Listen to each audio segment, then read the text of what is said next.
Right breaking చూస్తున్నాం. కడియం శ్రీహరికి assembly speaker గడ్డం ప్రసాద్ నోటీసులు జారీ చేశారు. రేపు ఉదయం 11 గంటలకు విచారణకు హాజరు కావాలని ఆదేశించారు.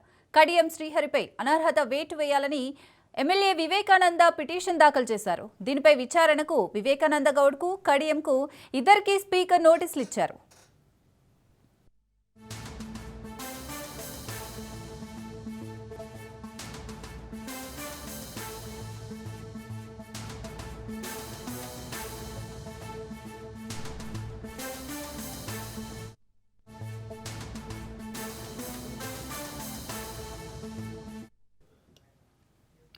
కడియం శ్రీహరికి అసెంబ్లీ స్పీకర్ గడ్డం ప్రసాద్ నోటీసులు జారీ చేశారు. రేపు ఉదయం 11 గంటలకు విచారణకు హాజరు కావాలని ఆదేశించారు.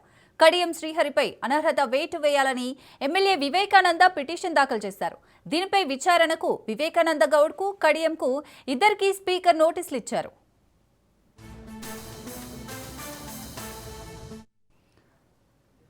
రైట్, ఇదే అంశానికి సంబంధించి మరిన్ని డీటెయిల్స్ మా ప్రతినిధి సునీల్ అందిస్తారు.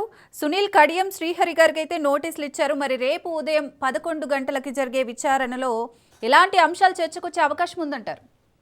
తెలంగాణ రాష్ట్ర వ్యాప్తంగా తీవ్ర రాజకీయ దుమారం రేపుతున్నటువంటి ఎమ్మెల్యేల అనర్హతకు సంబంధించిన దాంట్లో ఇప్పటికే స్పీకర్ గడ్డం ప్రసాద్ 7గురికి క్లీన్ చిట్ ఇవ్వడం జరిగింది. వారందరూ కూడా శాసనసభ సభ్యులే. బీఆర్ఎస్ శాసనసభ అంటూ కూడా ట్రిబ్యునల్ చైర్మన్ హోదాలో తీర్పులు ఇవ్వడం జరిగింది. ఇక మిగిలినటువంటి 3 ఎమ్మెల్యేలు, అటు ఖైరతాబాద్ ఎమ్మెల్యే దారం నాగేందర్తో పాటు స్టేషన్ గన్పూర్ ఎమ్మెల్యే కడియం శ్రీహరి, మరోవైపు జగిత్యాల ఎమ్మెల్యే సంజయ్, ఈ 3కి మాత్రం ఇంతవరకైతే ఎలాంటి నిర్ణయం తీసుకునేది. ఇప్పటికే దారం నాగేందర్ గత నెల 30 తేదీన విచారణ జరిగింది. ఆ తర్వాత ఈ రోజు కడియం శ్రీహరి, స్టేషన్ గన్పూర్ ఎమ్మెల్యేగా ఉన్నటువంటి కడియం శ్రీహరి రేపు ఉదయం 11 గంటలకు విచారణకు హాజరు కావాలంటూ కూడా కడియం శ్రీహరికి గడ్డం ప్రసాద్, స్పీకర్ గడ్డం ప్రసాద్ నోటీసులు సర్వ్ చేయడం జరిగింది. అతనిపై పిటిషన్ దాఖలు చేసినటువంటి వారిపై కూడా నోటీసులు సర్వ్ చేయడం జరిగింది. రేపు ఉదయం 11 గంటలకు కడియం శ్రీహరి తో పాటు సంబంధించినటువంటి న్యాయవాదులు క్రాస్ ఎగ్జామినేషన్ కూడా చేసే అవకాశం ఉంది. ప్రధానంగా ఇప్పటికే 7గురికి క్లీన్ చిట్ నేపథ్యంలో సుప్రీంకోర్టు దేశ సర్పంచ్ న్యాయస్థానం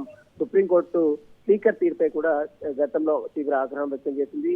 ఈ వివేకానంద గౌడ్, తనపై పిటిషన్ వేసినటువంటి వివేకానంద గౌడ్ కూడా నోటీసులు సర్వ్ చేసింది. రేపు వారిద్దరికి క్రాస్ ఎగ్జామినేషన్ తీసిన తర్వాత దీనిపై స్పీకర్ ఎలాంటి నిర్ణయం తీసుకుంటారు. ఎందుకంటే కడియం శ్రీహరి విషయంలో తన కూతురుకి ఎంపీ టికెట్ ఇచ్చారు, అనేక కాంగ్రెస్ సభల్లో సమావేశంలో పార్టిసిపేట్ చేయడం జరిగింది. కాబట్టి ఇప్పుడు అతను మరి పార్టీలో ఉన్నాడా, కాంగ్రెస్ పార్టీలో ఉన్నాడా, మరి బీఆర్ఎస్ పార్టీలోనే కొనసాగుతారా అనే దానిపై కూడా రేపు ఎలాంటి క్లారిటీ ఇస్తారని కూడా చూడాల్సింది చెప్పవచ్చు. రేపు ఉదయం 11 గంటలకు మాత్రము ఎమ్మెల్యేల అనర్హతకు సంబంధించిన పిటిషన్ పై కూడా రేపు స్పీకర్ మరొకసారి విచారణ చేపట్టే అవకాశం ఉంది. అయితే సునీల్, మరి స్పీకర్ నోటీసులకు సంబంధించి కడియం శ్రీహరి నుంచి ఏదైనా ఇప్పటివరకు రెస్పాన్స్ ఏమైనా వచ్చిందంటారా?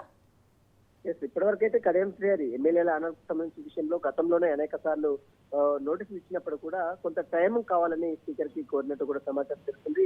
ఇప్పుడు ఈ రోజు ఇచ్చిన నోటీసులపై మాత్రం ఇప్పటివరకు ఎలాంటి రెస్పాన్స్ అయితే ఇవ్వలేదు.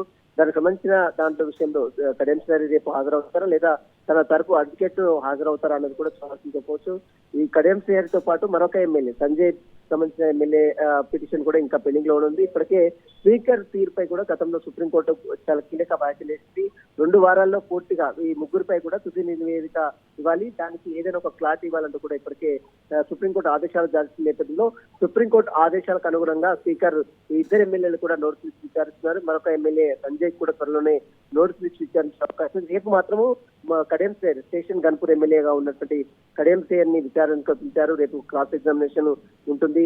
అతనిపై పిటిషన్ వేసినటువంటి కుత్బుల్లాపూర్ ఎమ్మెల్యే వివేకానంద గౌడ్ ఇద్దరి క్రాస్ ఎగ్జామినేషన్ కంప్లీట్ అయిన తర్వాత మరి స్పీకర్ వీరిద్దరికి సంబంధించిన విషయంలో ఎలాంటి నిర్ణయం తీసుకున్నారు కూడా చూడాల్సి చెప్పవచ్చు. Right, thank you Sunil.